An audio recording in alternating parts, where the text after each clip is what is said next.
सावरकर यांच्या बदनामी प्रकरणात पुण्यात सुरू असलेल्या खटल्याच्या सुनावणी दरम्यान राहुल गांधींच्या वकिलांनी राहुल गांधी यांच्या जीवाला धोका असल्याचं म्हटलंय।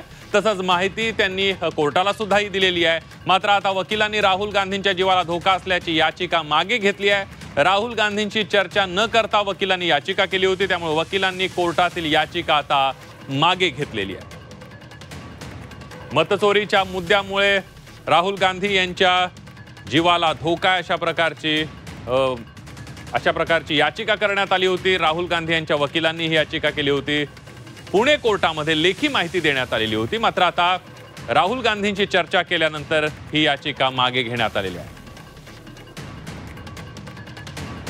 आपण बघतोय मतचोरी मुद्द्यामुळे जीवाला धोका आहे असं पुणे कोर्टामध्ये सांगण्यात आलेलं होतं। राहुल यांना न विचारताच वकिलांनी याचिका केलेली होती की ही जी केस आहे हिस्टॉरिकल सगळे मुवमेंटवर डिपेंड आहे।